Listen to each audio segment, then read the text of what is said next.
بسم اللہ الرحمن الرحیم۔ السلام علیکم۔ ہم سورہ رات کا اب آخری حصہ پڑھیں گے، اگرچہ یہ طویل حصہ ہے۔ یہ سورہ مبارکہ سورہ نمبر 13 ہے، اور قرآن مجید کی سورتوں کے جو 7 گروپس ہیں ان میں یہ تیسرے گروپ کی چوتھی سورہ ہے، اور پچھلی سورہ یوسف کی یہ جوڑا سورہ ہے۔ سورہ یوسف میں وہی مضمون کے جو تاریخی لحاظ سے بیان کیا گیا تھا، اس سورہ مبارکہ میں اس کو آپ کہیے عوامل فطرت، فینومینا آف دا نیچر کے حوالے سے اس کو بیان کیا گیا ہے۔ بات ایک ہی کی گئی ہے کہ اللہ کے پیغمبر صلی اللہ علیہ وسلم اور آپ کے ساتھی یہ دنیا اور آخرت میں کامیاب ہوں گے۔ ان کو اس کامیابی کی خوشخبری سنائی گئی، اور آپ کے مخالفین، انکار کرنے والے، دنیا اور آخرت میں ناکام ہوں گے، ان کو اس پر خبردار کیا گیا۔ چونکہ آج ہمیں سورہ مبارکہ مکمل کرنی ہے، میں اس مختصر تمہید کے ساتھ آج کے سبق کا آغاز کرتا ہوں۔ اعوذ باللہ من الشیطان الرجیم، بسم اللہ الرحمن الرحیم۔ وَيَقُولُ الَّذِينَ كَفَرُوا، اور کہتے ہیں وہ لوگ کہ جنہوں نے کفر کیا، انکار کیا، لولا انزل علیہ آیۃ من ربی، کیوں نہیں ان پر ان کے رب کی جانب سے کوئی آیت، کوئی نشانی اترتی۔ یعنی مطلب یہ ہے کہ یہ ہم کو بار بار ڈرا رہے ہیں، دھمکا رہے ہیں، آخر ہمیں اس ڈرانے دھمکانے کے ساتھ ساتھ کوئی اگر نشانی دکھا دیں کہ یہ عذاب جس کی ہم کو دھمکی دے رہے ہیں یہ آنے والا ہے، تو معاملہ آسان ہو جائے گا۔ ہم کون سے ضدی اور ہٹ دھرم لوگ ہیں، ہم ان کی بات مان لیں گے۔ قل، اللہ تعالیٰ نے فرمایا آپ کہہ دیجئے ان سے، ان اللہ یضل من یشاء، اللہ پھٹکا دیتا ہے جن کو چاہتا ہے، گمراہ کر دیتا ہے جن کو چاہتا ہے، وَيَهْدِي إِلَيْهِ مَنْ أَنَابَ، اور ہدایت دیتا ہے اپنی طرف ان کو کہ جو متوجہ ہوتے ہیں۔ اس میں ظاہر یہ سوال پیدا ہوتا ہے کہ یہ کیا جواب ہوا؟ وہ تو ایک نشانی مانگ رہے تھے، وہ تو ایک معجزہ مانگ رہے تھے، اور جواب میں کہا جی کہ وہ ہدایت دیتا ہے جس کو چاہتا ہے اور گمراہ کرتا ہے جس کو چاہتا ہے۔ دیکھیں، قرآن کو اگر آپ غور سے پڑھیں گے تو آپ کو پہلے تو یہ ہوگا کہ سوال پیدا ہوں گے، اور پھر ان سوالوں کے بعد آپ یہ دیکھیں گے کہ قرآن مجید خود انہی سوالوں کا جواب بھی دے رہا ہے، اگر آپ تدبر کی نگاہ سے اس کو پڑھیں گے۔ آیت میں جو بات اللہ تعالیٰ بتا رہے ہیں وہ یہ ہے کہ یہ جو نشانیاں مانگ رہے ہیں لوگ، یہ اصل میں وہ لوگ ہیں کہ جو گمراہ ہو گئے ہیں۔ اگر یہ ہدایت پر ہوتے تو یہ نشانی نہ مانگتے، بلکہ اللہ کے پیغام میں جو ان کو خبردار کیا گیا ہے اس سے وہ فائدہ اٹھاتے۔ یہ گمراہ کیوں ہو گئے ہیں؟ اس لیے کہ اللہ نے ان کو گمراہ کیا ہے۔ اللہ نے ان کو گمراہ کیوں کیا ہے؟ اس لیے کہ انہوں نے اللہ کی طرف توجہ نہیں کی، وہ اللہ کی طرف مائل نہیں ہوئے، گویا کہ انہوں نے ہدایت حاصل کرنے کی کوشش نہیں کی، خواہش نہیں کی۔ یہ کیسے معلوم ہوا؟ یہ آیت کے آخری ٹکڑے سے معلوم۔ تو جب تک آپ قرآن مجید کے ایک ایک لفظ، ایک ایک اشارے کو اہمیت نہیں دیں گے، آپ کو بات سمجھ میں نہیں آئے گی۔ تو فرمایا کہ قل ان اللہ یضل من یشاء، ان سے کہہ دیجئے کہ اللہ گمراہ کرتا ہے جن کو چاہتا ہے، وَيَهْدِي إِلَيْهِ مَنْ أَنَابَ، اور رہنمائی ان لوگوں کی فرماتا ہے جو اس کی طرف متوجہ ہوتے ہیں۔ یعنی مطلب یہ ہے کہ جو اس کی طرف متوجہ نہیں ہوتے ان کی وہ رہنمائی نہیں فرماتا، ان کو وہ گمراہ کر دیتا ہے۔ یہی وہ لوگ ہیں کہ جو مطالبہ کر رہے ہیں کہ نشانی دکھائیں، ہم ایسے نہیں مانیں گے۔ فرمایا الذین آمنوا، وہ لوگ کہ جو ایمان لائے، تطمئن قلوبہم بذکر اللہ، ان کے دل اللہ کے ذکر سے مطمئن ہو جاتے ہیں، یعنی انہیں کوئی بے چینی نہیں ہوتی، انہیں اس طرح کے فضول سوالات کے بارے میں کوئی دلچسپی پیدا نہیں ہوتی کہ جو یہ انکار کرنے والے سوالات کر رہے ہیں. سوال ان کے ذہن میں بھی پیدا ہوتے ہیں، لیکن وہ سوال ریلیونٹ سوال ہوتے ہیں. وہ سوالات کہ جن کا مقصد یہ ہوتا ہے کہ بات کو کسی طرح سے ٹال دیا جائے یا انکار کر دیا جائے، تو وہ ان کے یہاں پیدا نہیں ہوتے. فرمایا کہ یہ وہ لوگ ہیں جو ایمان لائے اور ان کے دل مطمئن ہو گئے اللہ کے ذکر سے. اللہ کا ذکر، اللہ کا کلام، اللہ کا پیغام، جس میں اللہ کو انٹروڈیوس کیا جاتا ہے، جس میں اللہ تعالیٰ کی صفات کے بارے میں ہمیں تفصیلات بتائی جاتی ہیں، اللہ تعالیٰ کی پالیسیز، اس کی سنتوں کے بارے میں کہ دنیا کو کیسے چلاتا ہے، اس کا اس دنیا کو چلانے کا کیا طریقہ ہے، فیصلہ کرنے کے کیا اصول ہیں، اور آخرت کی زندگی کی یقین دہانی کراتا ہے. اور وہ یہ بتاتا ہے کہ جو شخص اس دنیا میں صحیح رویہ اختیار کرے گا وہ آخرت میں لازماً کامیاب ہوگا، اس آخرت میں کہ جو کبھی ختم نہیں ہونے والی. تو ظاہر ہے کہ اہل ایمان کے دل تو مطمئن ہی ہوتے ہیں. فرمایا الا، جان لو، بذکر اللہ، اللہ کے ذکر ہی سے تطمئن القلوب، دل مطمئن ہوتے ہیں، دلوں کو طمانیت حاصل ہوتی ہے. دل کو کسی اور چیز سے اطمینان نہیں حاصل ہوتا. میں یہ تو نہیں کہتا کہ موسیقی دین میں حرام ہے. موسیقی اللہ کی نعمت ہے اگر اس کو ٹھیک طرح سے استعمال کیا جائے، اختیار کیا جائے. لیکن یہ پروپیگنڈا ہے کہ موسیقی دل کی غذا ہے. نہیں، روح کی غذا، دل کی غذا اللہ کا ذکر ہے.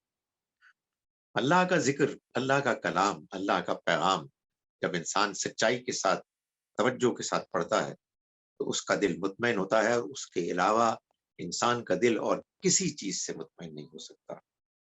فرمایا الذین آمنوا وعملوا الصالحات، وہ لوگ کہ جو ایمان لائے اور جنہوں نے نیک عمل کیے. طوبی لہم، ان کے لیے خوشخبری ہے، اور حسن مآب، اور اچھا ٹھکانہ ہے. تو بھائی ایسی خوشخبری جب مل رہی ہو تو دل مطمئن کیوں نہیں ہوگا؟ انسان کو حالات تو مختلف قسم کے آتے ہیں، اونچ نیچ ہوتی رہتی ہے، مسائل آتے ہیں، مشکلات آتی ہیں، آسانیاں آتی ہیں، اچھائیاں آتی ہیں.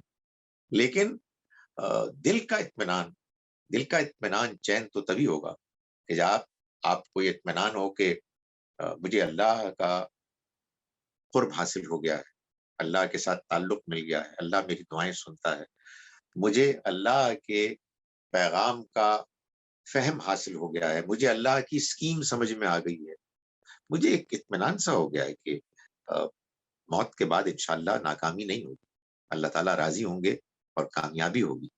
تو یہ وہ خوشخبری ہے کہ جو ان کو ملتی ہے اور ان کے لیے بڑا اچھا ٹھکانہ ہے. کذالک، اسی طرح ارسلناک، ہم نے آپ کو بھیجا، یعنی جیسے اللہ نے پہلے پیغمبر بھیجے اسی طرح سے ہم نے آپ کو بھیجا. فی امتن، ایک ایسی امت میں، قد خلت من قبلہا امم، جن سے پہلے بہت سی امتیں گزر چکی. اور ہم نے کیوں بھیجا؟ لتتلو علیہم الذی اوحینا الیک، تاکہ آپ پڑھ کر سنائیں ان کو وہ پیغام کے جو ہم نے آپ پر وحی کیا. یعنی اللہ تعالیٰ اپنے کلام میں لوگوں کو اپنا منصوبہ، اپنا پلان بھی بتاتے ہیں، اور اس کے ایسے دلائل فراہم کرتے ہیں، ایسے شواہد پیش کرتے ہیں کہ جس کے بعد سوائے اس کے کہ انسان ضد اور ہٹ دھرمی میں مبتلا ہو، اس کو بات سمجھ میں آ جاتی ہے. تو یہ بتایا جا رہا ہے کہ یہ جو اللہ نے اپنے آخری پیغمبر صلی اللہ علیہ وسلم کو اپنا پیغام دے کر دنیا میں بھیجا، ایک ایسی قوم میں، ایسی امت میں کہ جن کو، جو پہلے نہیں ہے کہ جن کے پاس اللہ کا پیغام آیا. ان سے پہلے اور بہت ساری قومیں، بہت ساری امتیں آئیں، اور ان کے احوال میں بھی ان میں سے بعض کے اللہ تعالیٰ نے بیان کر دیے. اور یہ اللہ نے اس لیے بھیجا تاکہ آپ اے پیغمبر ان کے سامنے اللہ کا پیغام پیش کریں، وہ کہ جس کی وحی ہم نے آپ کی طرف کی. وہم یکفرون بالرحمن، حالانکہ وہ رحمان کا انکار کر رہے. ایسی حالت میں آپ ان کو اللہ کا پیغام سنائیں کہ وہ رحمان کا انکار کر رہے ہیں. انکار قرآن مجید صرف اس بات کو نہیں کہتا کہ آپ یہ کہیں کہ کوئی اللہ کوئی رحمان نہیں ہے. انکار کی یہ بھی ایک شکل ہے، لیکن انکار کی یہ ایکسٹریم بھونڈی شکل تو اب دور جدید میں وجود میں آئی ہے، جن کو آپ ایتھیسٹ کہتے ہیں. پہلے دور میں جب کہ قرآن نازل ہوا اس طرح کی مخلوق نہیں پائی جاتی تھی، بلکہ جو انکار کرنے والے تھے وہ اللہ کی صفات کا انکار کرتے تھے، شرک کرتے تھے اور اللہ کی توحید کا انکار کر دیتے تھے، آخرت کا انکار کرتے تھے.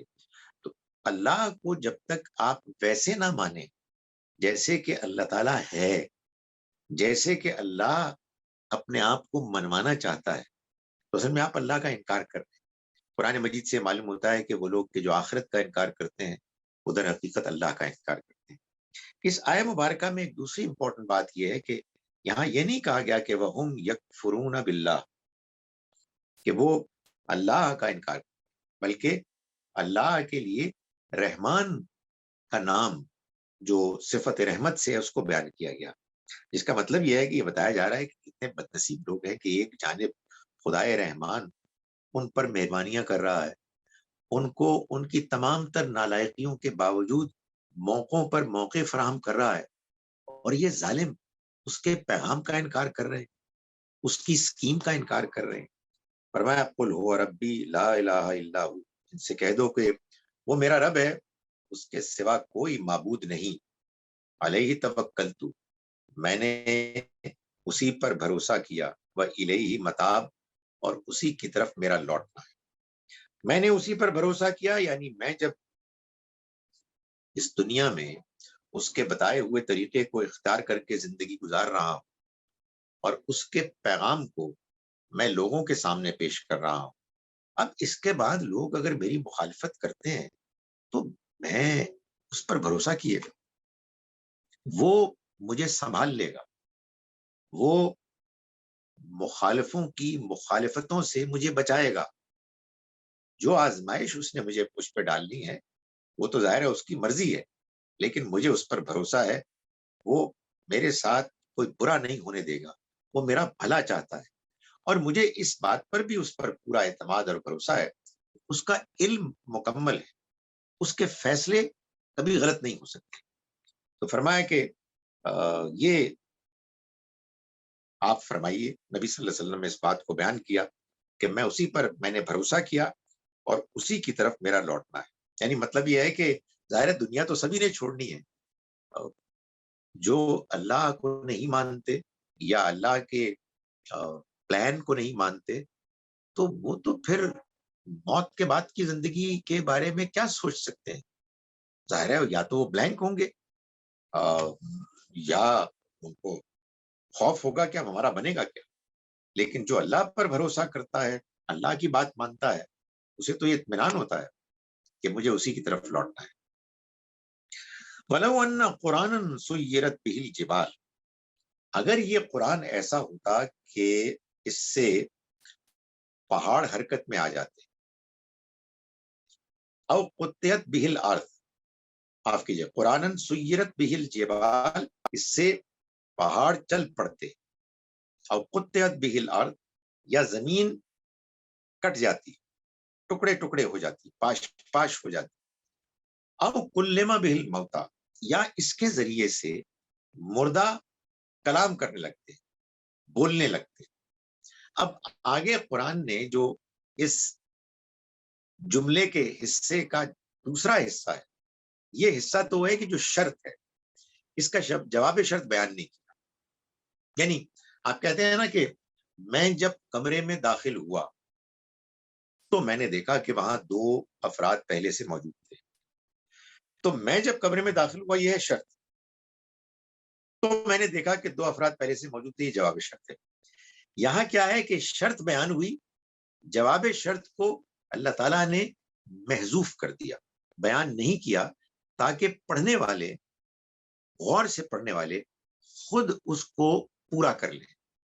یہ قرآن مجید کا انداز ہے، یہ اس کا اعجاز ہے، یہ وہ کلاسیکل زبان ہے کہ جس کے انداز بیان کو اگر آپ نہیں سمجھتے تو آپ قرآن کو ٹھیک طرح سے نہیں سمجھ سکیں.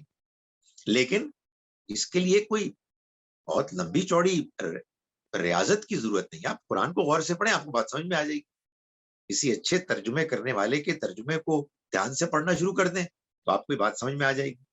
مثال کے طور پر لیجئے, یہ جو اب پہلا حصہ ہے, اس کو اگر پوری طرح سے ترجمہ کیا جائے تو یوں ہوگا کچھ کہ اور اگر کوئی ایسا قرآن بھی اترتا جس سے پہاڑ حرکت میں آ جاتے, یا زمین پاش پاش ہو جاتی, یا مردے بولنے لگتے, تب بھی یہ ایمان لانے والے نہیں تھے.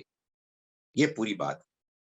فرمایا کہ بل للہ الامر جمیعا, نہیں بلکہ سارا اختیار اللہ ہی کے ہاتھ میں.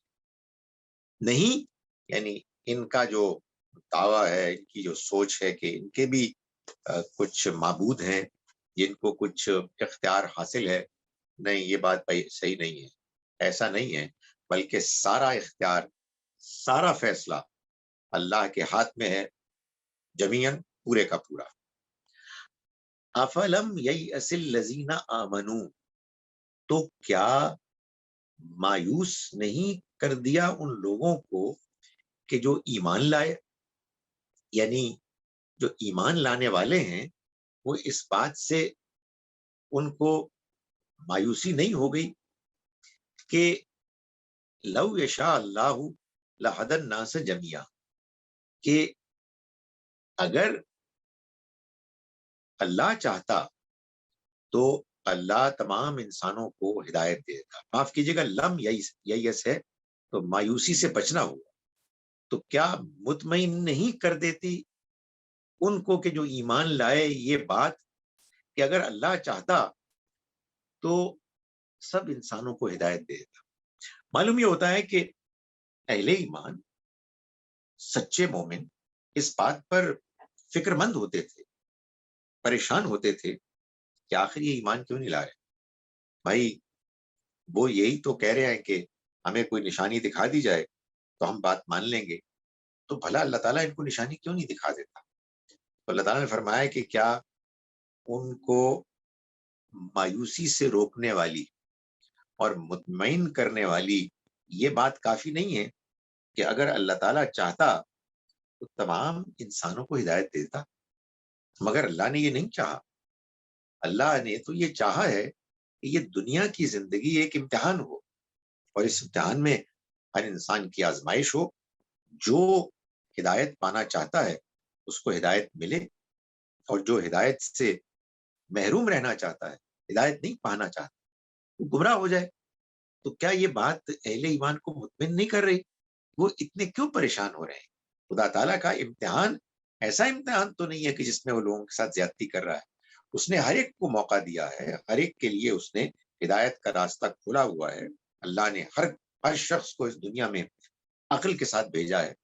تو اگر اللہ چاہتا تو سب کو ہدایت دے دیتا. اب جب اللہ تعالیٰ نے لوگوں کے اختیار پر چھوڑ دیا اور لوگ اپنی مرضی سے گمراہی کے راستے کو اختیار کر رہے ہیں, تو اس پر کیا اہل ایمان مطمئن نہیں ہے؟ یعنی ان کے اندر جو ایک کفار کی ہدایت کے لیے تڑپ ہے, وہ اپنی جگہ پر بڑی پسندیدہ چیز ہے, لیکن اس کے ساتھ ساتھ اللہ کی اس اسکیم پر ان کا اطمینان نہیں ہوا. وَلَا يَزَالُ الَّذِينَ كَفَرُوا, اور یہ تو ہوتا رہے گا ان لوگوں کے معاملے میں کہ جنہوں نے انکار کیا, تُصِيبُهُم بِمَا صَنَعُوا قَارِعَةٌ, کہ ان کو برابر کوئی نہ کوئی آفت آتی رہے گی, بما صنعوا, ان کی حرکتوں کی وجہ سے, او تحل قریبا من دارہم, یا پھر ان کے بستی کے قریب کوئی آفت نازل ہوتی رہے گی, حتی یاتی وعد اللہ, یہاں تک کہ اللہ کا وعدہ آ جائے. ان اللہ لا یخلف المیعاد, اللہ اپنے وعدے کی خلاف ورزی کرنے والا نہیں ہے. یعنی مطلب یہ ہے, ہمارے پیغمبر نے ان کو خبردار کیا کہ تم ایمان لے آؤ ورنہ اللہ کا عذاب آ جائے گا. یہی اس سورہ مبارکہ کا اور اس پورے سورتوں کے گروپ کا مضمون ہے, مرکزی مضمون, خبردار کرنا یا خوشخبری سنانا. یہ لوگ اس خبردار کرنے سے متاثر نہیں ہوتے تھے، اور جیسا کہ ہم نے ابھی پڑھا یہ مطالبہ کرتے تھے کہ کوئی نشانی آئے گی تو ہم مانیں گے۔ تو اللہ تعالیٰ یہ فرما رہے ہیں کہ یہ لوگ جنہوں نے کفر کیا، کیا ان کے لیے یہ بات کافی نہیں ہے کہ جو کچھ وہ کر رہے ہیں، انکار کی، مخالفت کی، ہٹ دھرمی کی روش، اس کے نتیجے میں ان کو وقتاً فوقتاً مصیبتیں آتی رہتی ہیں۔ ان کی اپنی بستی کے قریب ایسے حادثات ہوتے ہیں کہ جن سے ان کی آنکھیں کھلیں، اور یہ ہوتا رہے گا جب تک یہ انکار کرتے رہیں گے، یہ ہوتا رہے گا یہاں تک کہ اللہ کا وعدہ آ جائے، یعنی وہ بڑا عذاب جس کے بعد یہ پوری کی پوری قوم نیست و نابود ہو جائے گی، اور اللہ وعدہ پورے کرنے میں خلاف ورزی نہیں کرتا۔ اس سے کیا معلوم ہوا؟ اس سے معلوم ہوا کہ جب اللہ کے پیغمبر اس دنیا میں آتے ہیں، رسول، تو ان کے آنے کے بعد جو اللہ کا عذاب انکار کرنے کے نتیجے میں قوم پر آ جاتا ہے، یہ ایک دن میں نہیں ہوتا، اس پر ایک لمبا عرصہ گزرتا ہے، اور اس عرصے میں مختلف واقعات ہوتے ہیں۔ اللہ تعالیٰ کی طرف سے مختلف نشانیاں دکھائی جاتی، وہ نشانیاں نہیں جن کی فرمائش یہ انکار کرنے والے کرتے، بلکہ وہ نشانیاں کہ جو اللہ تعالیٰ خود سے ان کو دیتا ہے، وہ پہنچاتا ہے تاکہ ان کی آنکھیں کھلیں۔ یہاں وہ انکار کر رہے ہوتے ہیں، وہاں حادثات واقعات ہوتے ہیں۔ یہاں وہ انکار کر رہے ہوتے ہیں، وہاں ان کو قریب میں کہیں خبریں ملتی ہیں کہ یہ واقعہ ہو گیا، تاکہ ان کو یہ معلوم ہو کہ ان کا اس دنیا میں رہنا بڑا مختصر ہے، اور دنیا میں وہ کوئی بہت مضبوط لوگ نہیں ہیں۔ انسان کے اندر اگر یہ احساس پیدا ہو جائے کہ میں کمزور، ناتواں ہوں، اس کو کہتے ہیں نا ولنریبل ہوں، میں منحصر ہوں کسی کی مدد اور اس کے مجھے قائم رکھنے کی فیصلے پر، میں خود سے کچھ بھی نہیں ہوں، تو یہ احساس اللہ تعالیٰ دلاتے ہیں، خاص طور پر ان لوگوں کو، سبھی کو دلاتے ہیں، سب دنیا میں رہتے ہیں اور اس طرح کے واقعات ہمارے سامنے ہوتے ہیں کہ جن سے اگر ہم آنکھیں کھولنے والے بن جائیں، اپنی خواہشات کو بے لگام چھوڑنے کی بجائے ہم اپنے آپ کو ڈسپلن کر لیں، تو ہمیں یہ بات سمجھ میں آ جائے کہ ہماری ہستی، ہماری حیثیت اس دنیا میں بڑی کمزور ہے، اور اس کے نتیجے میں پھر ہمیں بات سمجھ میں آنے لگے، اس لیے کہ اکڑ کے ہوتے ہوئے انسان کو بات سمجھ میں نہیں آئی۔ فرمایا وَلَقَدِ اسْتُهْزِئَ بِرُسُلٍ مِّن قَبْلِكَ، اور اے پیغمبر آپ سے پہلے بھی رسولوں کا مذاق اڑایا گیا، فَأَمْلَيْتُ لِلَّذِينَ كَفَرُوا، تو میں نے ڈھیل دی ان لوگوں کو جنہوں نے انکار کیا، ثُمَّ أَخَذْتُهُمْ، پھر میں نے ان کو پکڑ لیا، فَكَيْفَ كَانَ عقاب، تو میرا عذاب کیسا ہوا۔ پیغمبروں کا مذاق اڑانا یہ انکار کرنے والوں کا طریقہ رہا ہے۔ اس میں پیغمبر یا پیغمبر کے ساتھی اقدام کر کے غیرت کا نام لے کر لوگوں کو قتل نہیں کرتے، بلکہ اللہ کی طرف سے فیصلہ ہوتا ہے، اور جب وہ فیصلہ آ جاتا ہے تو پھر ان لوگوں کو کوئی نہیں بچا سکتا کہ جو جانتے بوجھتے ہوئے اس طرح کی گھٹیا گری ہوئی حرکتیں کرتے ہیں۔ جب پیغمبر کے ماننے والے یہ حرکت کریں گے کہ وہ لوگوں کو ان کے مذاق اڑانے پر اپنے ہاتھوں سزا دینے لگیں گے، اس کے بعد پھر پیغمبر کا پیغام سننے والے لوگ باقی نہیں رہیں گے۔ اس لیے کہ پیغمبر اور ان کے ماننے والوں کا کام تو یہ ہے کہ لوگوں کو ہمدردی کے ساتھ، نرمی کے ساتھ، حکمت کے ساتھ پیغام پہنچائیں، اور پیغام اور بندوں کے درمیان ہر رکاوٹ کو ہٹا دیں۔ جب ہم شدید رد عمل، غصے، گالی گلوچ، نعرے بازی، اور حد یہ ہے کہ لوگوں کو مارنے اور جلانے کی درپے ہو جاتے ہیں، اس کے بعد پھر پیغام نہیں کوئی سن سکتا۔ اللہ تعالیٰ نے ہم کو قرآن مجید میں بار بار بتایا، نہ جانے مسلمان قرآن نہیں پڑھتے، اللہ تعالیٰ نے بار بار بتایا ہے کہ رسولوں کا مذاق اڑایا گیا ہے، اور فیصلہ اللہ نے کیا ہے، انسانوں کے ہاتھوں سے نہیں ہوا۔ فرمایا کہ